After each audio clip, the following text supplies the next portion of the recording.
This video will look at the foundations of the radioactivity topic. In particular, look at the properties of alpha, beta and gamma radiation. So, when we talk about radiation, the trap that many people fall into is that they refer to how strong radiation is, and we can't do that. What we have to do is refer to its penetration and its ionisation. So penetration is how far through objects they will go, and its ionisation is how likely it will be to create an ion, i.e. to knock off an electron to create an ion. In the case of human beings, that could be doing that will mutate DNA, which can cause cancer. So we've got alpha, beta and gamma radiation. Alpha radiation, we recall, is also a helium nuclei, not a helium atom. It doesn't contain any electrons, but a helium nuclei because it contains 2 protons and 2 neutrons. And when we talk through its penetration, how far will it travel? Not very far. It will go a few centimetres. And absorbed by skin or paper. Now, beta radiation is a high-speed electron. It's a high-speed electron, and we'll look at a later video where that electron comes from, because it comes from inside the nucleus, not around the outside. But penetration-wise, it can travel a few meters. It can go through skin, it can go through paper, but it's absorbed by normally a thin sheet of aluminium. Now, gamma radiation is completely different to the other two because it is not a particle.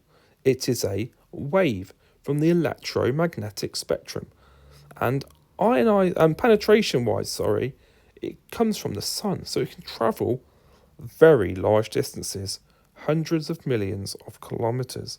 So it will go through skin, it will go through paper, and it was only stopped by really a thick sheet of lead or concrete.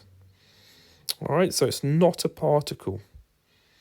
Now, out of those 3, alpha, beta and gamma, it's alpha that is the most ionising because it's the largest. It's more likely to knock off an electron. Then beta, and then gamma. So when we look at penetration, there we'll look at blue. All right, you'll see as they go down the group, they get more penetrating. However, the opposite can be said for how ionising they are.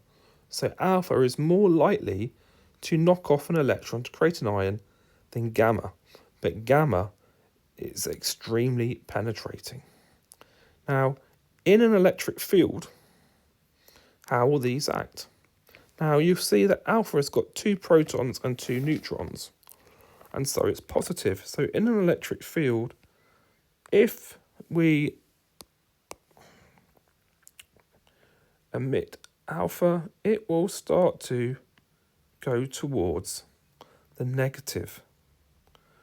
Beta is negative because it's an electron, it's negatively charged, and so it will go towards the positive. However, it will do that a lot sooner than the alpha because it's a lot smaller, it's lighter. And gamma, however, will remain unchanged, it will go straight through the middle. Now, there'll be later videos on decay, half-life and uses of radioactivity.